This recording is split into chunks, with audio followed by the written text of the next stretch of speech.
Her bikini photo went viral, and the billionaire flew a helicopter straight to her beach.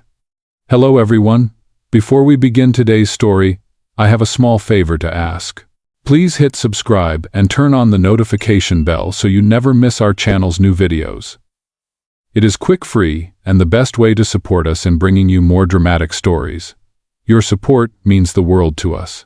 Where are you watching from? Drop your city or country in the comments below. Thank you very much. Now let us get back to our main character. The soft sound of ocean waves brushed against the shore as Maya Brooks adjusted her wide straw hat.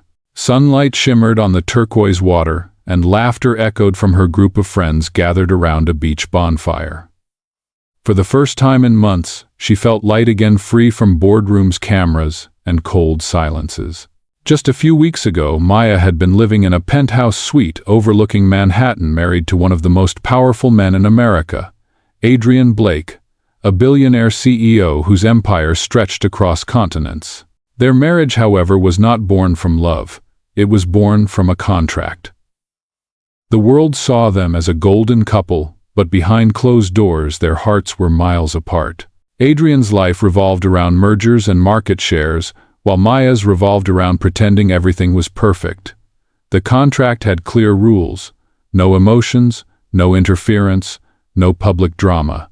For him it was business. For her it was survival. But something changed that morning. One of Maya's friends snapped a photo of her in a bright coral bikini, laughing under the sun, hair tangled by the sea breeze. They posted it online with the caption, "Finally smiling again." The photo spread like wildfire across social media within hours. Comments poured in, tabloids picked it up, and soon the headline blazed across entertainment sites. Mrs. Blake moves on. The contract wife enjoys freedom at a private beach. Meanwhile, in London, Adrian Blake sat in a high-rise conference room surrounded by investors and advisors. The meeting was tense, the air thick, with talk of profit margins. But his attention snapped away when his phone buzzed. He glanced down and froze. There it was, her picture. Maya, the woman he had promised himself not to feel anything for. Her smile, wild and real, hit him like a punch to the chest. His heartbeat quickened, his jaw clenched. The men around him kept talking numbers, but Adrian could no longer hear a single word. He zoomed in on the photo, his mind spinning. Why did it hurt to see her that happy? Without him. Why did it matter? He told himself it was about image. About the company, about control. But deep down he knew better. Without saying a word, Adrian pushed back his chair, startling everyone in the room. "Cancel the rest of the meetings," he said, voice low but firm. His assistant blinked, confused. "Sir, the investors cancel everything." He slipped the phone into his jacket pocket, grabbed his coat, and strode out of the room. Minutes later, his private helicopter roared to life atop the London headquarters building. The pilot's voice crackled through the headset. "Destination, Mr. Blake." Adrian's eyes were cold steel as he looked toward the horizon. "Florida. Find her." As the rotors spun faster, and the city lights fell away beneath him, the billionaire who had built an empire on logic and contracts was about to break every rule he had written. The helicopter touched down near the coastal airfield, and from there, Adrian Blake boarded his private jet bound for Florida. The flight was long, but his mind did not rest for a single moment.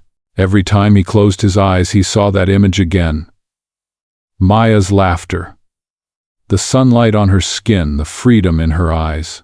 For a man who measured everything in control and logic, the feeling clawing at his chest was something he could not explain.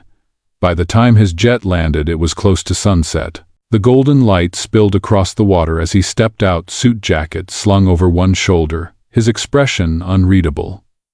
He had not told anyone where he was going. For once, there were no assistants, no cameras, no contracts, just him chasing the one woman he had promised not to love. Meanwhile, on the beach, Maya's friends were roasting marshmallows and teasing her about the photo that had gone viral. "You broke the internet, Mrs. Blake," one of them laughed. She smiled faintly, but looked away toward the horizon. "Do not call me that," she said softly. The title felt like a mask that did not fit anymore. She slipped away from the bonfire, walking barefoot along the sand as the sky turned amber and violet. The ocean breeze tugged at her hair, and for the first time, she admitted to herself how lonely she had been. The contract had given her safety but stolen her peace. All she had wanted was to feel seen, not as a headline, not as a name on a contract, but as a woman. A distant hum grew louder behind her. She frowned, glancing back. The sound thickened, sharp and low. Then the wind whipped around her, scattering sand and sea foam as a sleek helicopter descended onto the beach. Her heart leapt to her throat. People around her screamed and ran for cover, but she stood frozen. The door opened, and through the swirling sand a tall figure stepped out. Adrian. His dark suit was out of place amid the sunlight and salt air, but his eyes, fierce, almost desperate, locked on hers instantly. For a long second, neither of them moved. The sound of the rotors faded, replaced only by the crash of waves and the pounding of her heart. "What are you doing here?" she finally asked, voice trembling between anger and disbelief. Adrian took a step closer, his shoes sinking into the sand. "I saw the photo," he said quietly. "I had to come." She laughed bitterly. "You came all this way because of a picture, or because you do not like losing control?" He hesitated, then said, "Maybe both." Her eyes glistened. "You told me once that feelings complicate things, that love was just a distraction." Adrian's gaze softened. "I was wrong." The ocean wind filled the silence between them, carrying the unspoken years of distance and restraint. He reached into his pocket and pulled out the small vintage camera she had given him months ago, the one he had never used. "I brought this to show you something," he said, pressing the shutter release. The soft click echoed between them. "You once said real moments deserve to be kept. I think this one does." Maya's breath caught. For the first time, his voice held no pretense, no contract. Just truth. As the last rays of sunlight bled into the horizon, she whispered, "You cannot fix everything by flying across the world, Adrian." "I know," he said quietly. "But I can start by being here." The camera's light blinked once in his hand, and in that fleeting glow both of them realized the distance between fake and real had never been measured in miles but in honesty. The evening grew quieter after the helicopter lifted off, leaving only the soft rhythm of waves and two people standing in the fading light. Maya wrapped her arms around herself as the chill of the ocean breeze settled in. Adrian stood a few feet away, watching her, carefully unsure whether to speak or stay silent. "Maya," he said finally, his voice low, "I know showing up like this is not fair. I know I have no right." She turned slowly to face him. "Then why did you come?" He took a deep breath. "Because I could not stand seeing you smile like that, without me." Her eyes flickered with disbelief. "That is not love, Adrian. That is pride." He did not argue. Instead, he looked down at the sand, his shoes half buried in it. For a man who negotiated billion-dollar deals, he looked strangely lost. "Maybe it started as pride," he admitted. "But somewhere along the line it became something else." Maya shook her head. "You had every chance to be honest. Every night we sat in that penthouse and you barely looked at me. You treated me like a part of your schedule." Adrian's jaw tightened. "I thought keeping my distance was the right thing. You deserved freedom. I did not want to blur the line between what was real and what was not." She laughed softly, but there was no joy in it. The line was always blurred. You just refused to see it. The wind howled, briefly carrying away her words.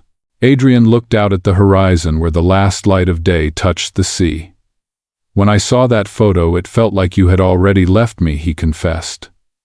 "And it scared me." She stepped closer, her tone softer now. "Left you, Adrian, I was never truly with you.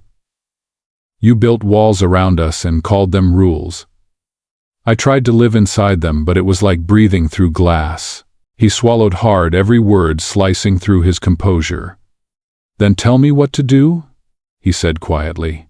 "Tell me how to fix it." "You cannot fix a marriage that was never real," she whispered. The silence that followed was heavy but not cruel. It was the silence of truth. Adrian reached into his jacket and pulled out a small silver necklace, the same one he had given her the day they signed the contract. The pendant caught the faint light glinting between them. "I gave this to you because it looked elegant," he said slowly. "But now I realize I never understood what it meant to give something from the heart." He held it out, but she did not take it. "Keep it," she said softly. "It belongs to the man I married on paper, not the one standing in front of me now." Adrian lowered his hand, his throat tightening. "Then maybe I should start over," he said almost to himself. Maya turned to leave her footsteps light but firm in the sand. "Start with being honest," she said without looking back. "Not with me, but with yourself." She walked away toward the dim lights of the beach cottages, leaving him standing alone by the tide. The waves reached his shoes and receded, washing away the neat lines his presence had drawn in the sand. For the first time, Adrian Blake, the man who built empires out of control, felt utterly powerless. Yet beneath the ache there was something new, the quiet understanding that perhaps love was never about control at all. He looked down at the necklace in his hand, its silver chain tangled from the wind. Then with a deep breath he slipped it into his pocket, turned toward the town lights, and followed her path, not to chase her but to finally learn how to walk beside her. The next morning the sun rose softly over the small coastal town. The sky was painted in shades of peach and gold, and the air smelled faintly of salt and coffee. Adrian Blake had barely slept. He sat on the balcony of a modest inn overlooking the beach, wearing yesterday's shirt and staring at the waves that still carried traces of her footsteps. He was not used to stillness. Every morning of his adult life had started with meetings, calls, and deadlines. Yet for the first time there was no schedule, only silence, and the ache of things unsaid. He replayed her words in his mind. "Start with being honest." They echoed louder than any boardroom applause he had ever known. Down the street, Maya walked to a small cafe run by an elderly couple. She ordered a simple breakfast and tried to blend in with the locals. The world online was still buzzing with her photo, but she had turned off her phone. For her, this trip was not about running away. It was about remembering who she had been before the contract, before the cameras, before the cold marriage that had turned her into a symbol instead of a person. When she walked outside with a cup of coffee, she froze. Across the street, Adrian was standing there. His sleeves were rolled up, and for once there was no armor in his eyes. "I am not here to argue," he said, quietly approaching her. "I am here to listen." Maya hesitated but nodded slightly. They sat on a bench near the boardwalk, the sound of seagulls filling the pauses between them. "I do not know what to say," Adrian began. "Every time I try, it sounds like an excuse." "Then do not make one," she replied. "Just say the truth." He nodded, his voice barely above a whisper. "The truth is, I do not know how to love without trying to control everything. My life was built on numbers and logic. You came into it like chaos, and I tried to contain you instead of understanding you." Maya looked out toward the sea, her expression soft but guarded. "You cannot contain love, Adrian. You can only grow with it." He smiled faintly. "You sound like my mother. She used to say that before she passed away. I never understood her then. Maybe now I do." The admission disarmed her. It was the first time he had spoken about his mother, a part of him he had always kept locked away. Adrian continued. "When I signed that contract, I thought I was protecting both of us. But what I really did was protect myself from feeling vulnerable. I was afraid you would see how empty my world was." Maya turned to him, her eyes softening. "I already saw it, Adrian. I just hoped one day you would too." He exhaled, the tension leaving his shoulders. The tide rolled in gently, washing away footprints from the night before. Adrian reached into his pocket and placed the small silver necklace on the bench between them. "I do not expect forgiveness," he said, "but I want you to know that I am not hiding behind contracts anymore. Whatever comes next, it will be real." Maya looked at the necklace for a long time before picking it up. "Then prove it," she said softly. "Not with promises, with actions." Adrian nodded. I will. As she stood to leave, he watched her walk down the pier, sunlight glinting off the necklace in her hand. For the first time in years, he did not feel the urge to chase or to command. Instead, he let her go because love, he finally understood, was not about possession but presence. Over the next few days, Adrian Blake remained in the small coastal town. He did not return to his empire, nor did he call his assistant or board members. For once, he chose silence over strategy. Each morning he sat at the same cafe Maya visited, reading the newspaper he did not care about, hoping for a glimpse of her. Maya, on the other hand, avoided him. She focused on simple routines, walking by the shore, helping the cafe owners arrange flowers, sketching the sea in a small notebook. The distance between them was not just physical. It was emotional, the quiet aftermath of years of misunderstanding. On the fourth morning, fate intervened. The old man who owned the cafe stumbled while carrying a heavy box. Before Maya could react, Adrian rushed forward and caught it mid-air, steadying the man with surprising gentleness. "Easy there," he said, voice calm but warm. The couple thanked him, and Adrian only nodded before turning away. Maya watched the scene silently from the doorway. It was the first time she had seen him act without an audience, without control, just human. That evening, as the sun dipped below the horizon, she found him sitting alone on the dock, sleeves rolled up, staring at the water. The breeze ruffled his hair, and his phone lay untouched beside him. "You are still here," she said softly. He turned, a small smile tugging at his lips. "I told you I would prove it. I am starting small by staying." She sat beside him, her legs dangling above the waves. "You are not the kind of man who stays anywhere without a reason." "Maybe that is changing," he said. "Maybe I finally found a reason worth staying for." Maya exhaled slowly, looking out at the fading light. "Adrian, this is not about proving something to me. It is about learning who you are without the contracts, without the power." He nodded, thoughtful. "I am learning. Yesterday I helped the cafe owner fix his shelves. He paid me with coffee and a story about how he met his wife. It was the best deal I have made in years." She laughed softly, the sound mingling with the waves. "You sound almost normal." "I am trying," he admitted, "and for the first time I do not hate it." A pause stretched between them, gentle but charged with something unspoken. Adrian reached into his pocket and handed her a small envelope. "This was supposed to be a business proposal," he said. "Now it is something else." Maya hesitated before opening it. Inside was a handwritten letter. The words were not polished or rehearsed. They were raw, almost clumsy, but sincere. It read, "I do not want another contract. I want a chance to earn what I never deserved, your trust. No signatures, no clauses, no deadlines. Just time. If you can give me that, I will spend every day proving that love does not need rules to survive." Maya's throat tightened. She folded the letter, carefully holding it against her chest. "Adrian," she whispered, "I do not know where we go from here." "Neither do I," he said gently. "But for once I am not afraid of not knowing." The wind picked up, carrying the scent of salt and night air. The waves shimmered beneath the pale moonlight as they sat side by side, not touching, not speaking, just breathing in the same rhythm. And for the first time since they met, there was no pretense, no performance, only two people learning how to start again, not from promises, but from presence. Days turned into a quiet rhythm.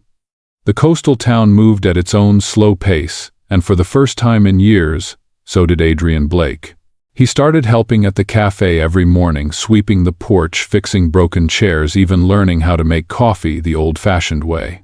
People greeted him not as a billionaire but simply as Mr. A. Maya often watched from a distance. She saw the man who once lived by schedules and contracts now stop to feed stray dogs or carry groceries for the locals. It was strange, almost surreal, but there was something deeply human about it.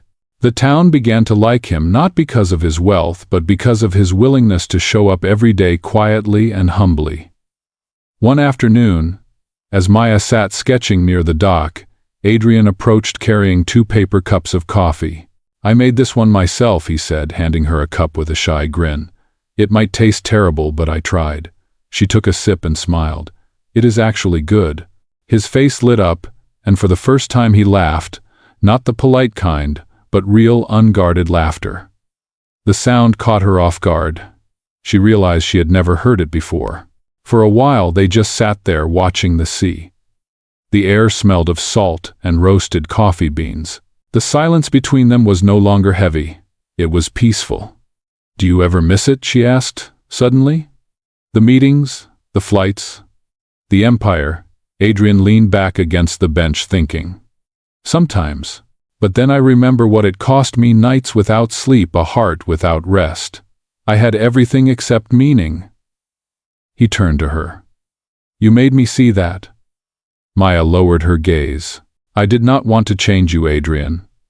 I just wanted you to feel again." He nodded slowly. "You did. And now I want to keep feeling even when it hurts." As the sun began to sink, a group of local children ran by laughing as they chased a ball. One of them accidentally kicked it toward the water. Without thinking, Adrian jumped up, caught it just before it rolled off the dock, and tossed it back. The kids cheered and he smiled. Maya shook her head, amused. "The billionaire saves the day," she teased. He chuckled. "Do not call me that. Here I am, just Adrian." She looked at him not as the man she married on paper, but as the man sitting beside her, now his sleeves rolled up, eyes warm with sincerity. Something inside her softened. That night she returned to her cottage and opened the letter he had written again. The words seemed different now, more alive, more believable. Maybe she thought this was what change looked like. Not grand gestures or apologies, but quiet consistency. Outside she heard the faint strum of a guitar. When she peeked through the window, she saw Adrian sitting near the bonfire with the cafe owners, trying to learn an old song the locals loved. His voice was rough and off-key, but his laughter filled the night air. For the first time since the contract began, Maya smiled. Not the polite kind for cameras, but one that reached her eyes. She whispered to herself, "Maybe he really means it this time." And somewhere, deep inside the walls she had built, began to crack, not from words, but from the steady rhythm of a man finally learning what love sounded like when spoken through actions. A week passed, and the town's rhythm became their quiet melody. Adrian Blake had changed in ways Maya could not ignore. Every morning he swept the cafe porch before the owners arrived. He fixed fishing nets for the locals, and when it rained, he helped carry boxes inside. He did it without cameras, without assistants, without a trace of the arrogance he once wore like armor. One morning Maya found a small envelope slipped under her cottage door. Inside was a simple note. "Meet me at the lighthouse tonight." No promises. Just a story. The handwriting was his, clean, deliberate, but softer now. She hesitated for hours, unsure whether to go. Yet as the sky darkened, something in her heart pulled her toward the cliffs. The lighthouse stood tall against the evening sky, its light sweeping slowly across the sea. When she arrived, Adrian was already there, standing near the railing, wind ruffling his hair. A small table sat between them with 2 cups of coffee and an old camera, the same one she had given him months ago. He turned when he heard her footsteps. "You came." "I almost did not," she admitted. "I know," he said with a faint smile. "But thank you for coming anyway." For a moment neither spoke. The sound of waves crashing against the rocks filled the space between them. Finally Adrian gestured toward the camera. "Do you remember what you told me the day you gave this to me? You said, 'Real moments deserve to be kept.' I thought I understood that, but I never really did." He handed her the camera. "I have been taking pictures these past few days, not of luxury, not of headlines, just life.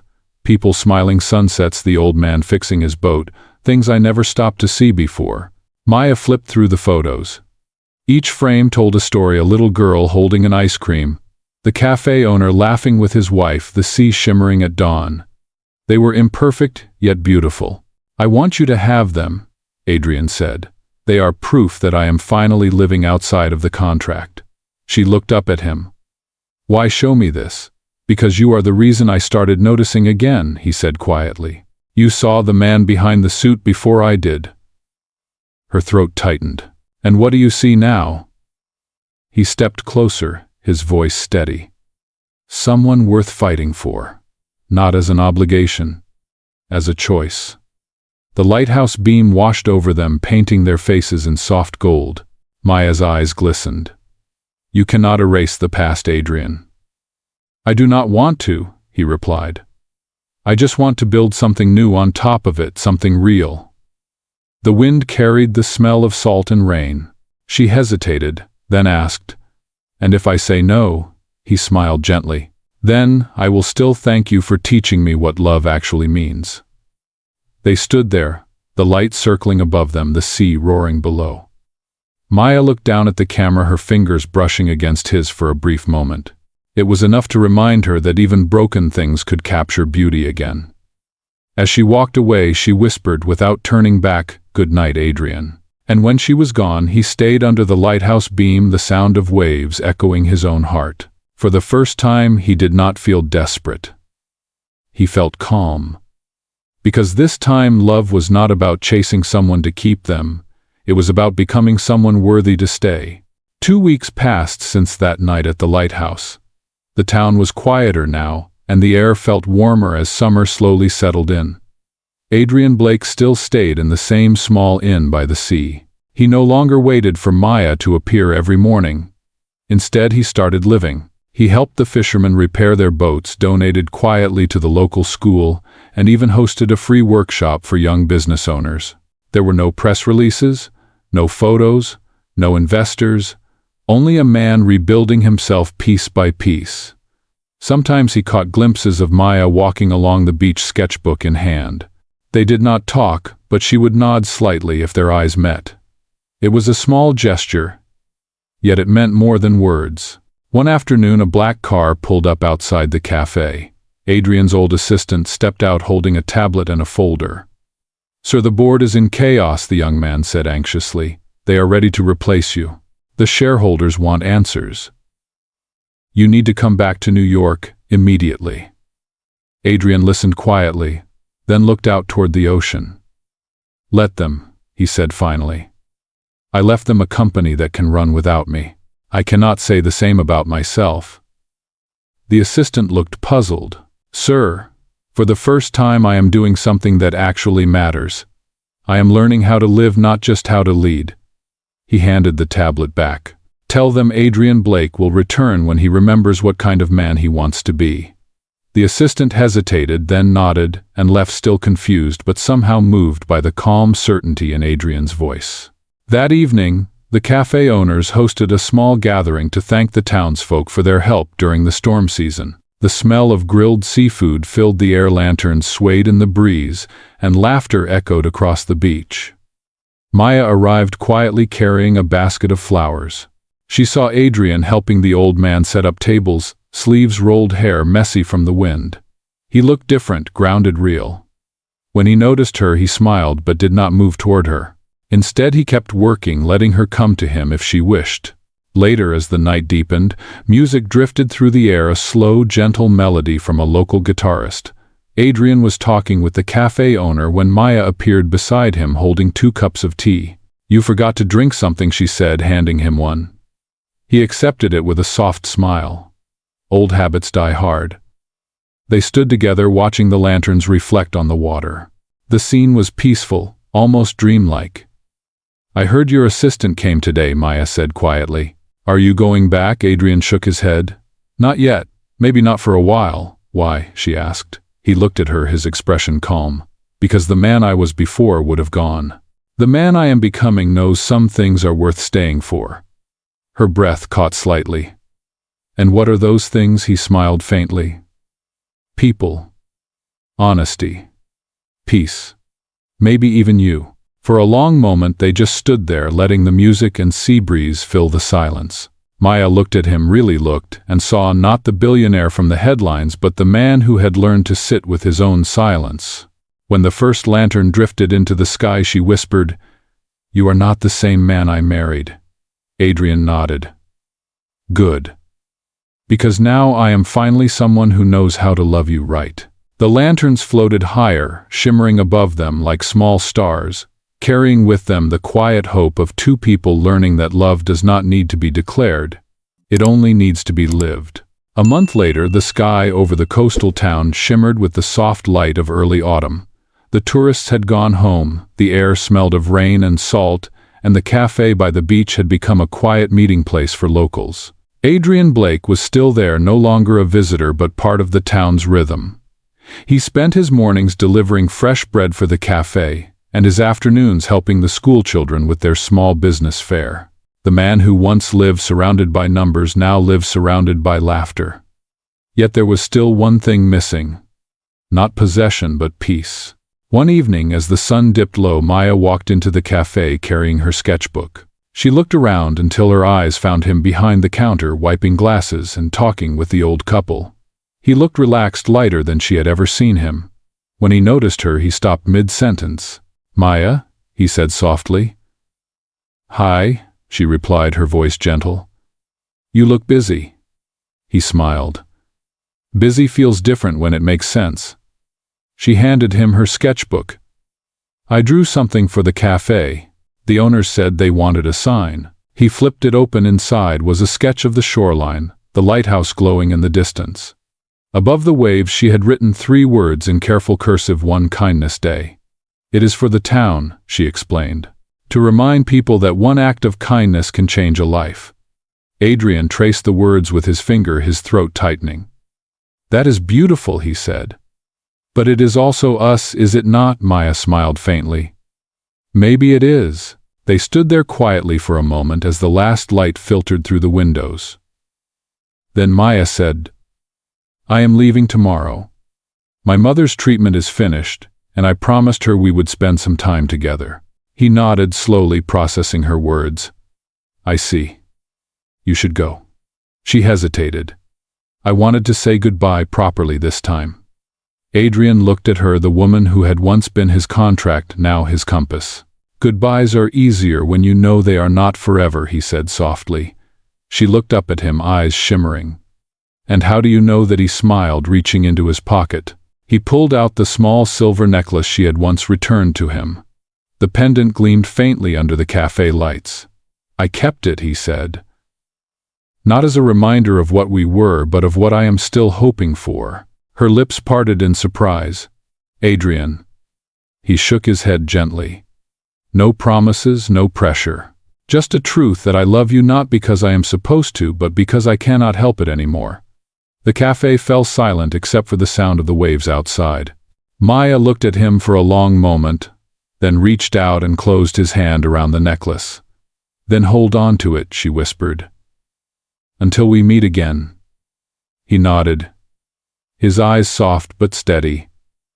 "I will." When she walked out, the evening air wrapped around her like a farewell embrace. The sun dipped below the horizon, painting the sea gold and crimson. Adrian stepped outside and watched her silhouette disappear into the distance. The next morning, the cafe's new sign hung proudly above the entrance, "One Kindness Day." Below it in small letters it read, "Dedicated to those who chose love over pride." Adrian looked up at it and smiled. The wind carried the scent of the sea and the faint echo of her laughter. For the first time in his life, he did not feel like he was waiting for something to begin. He was already living it. Because real love, he finally understood, is not a contract to sign or a promise to keep. It is the quiet decision to stay kind, to stay true, and to stay present every single day.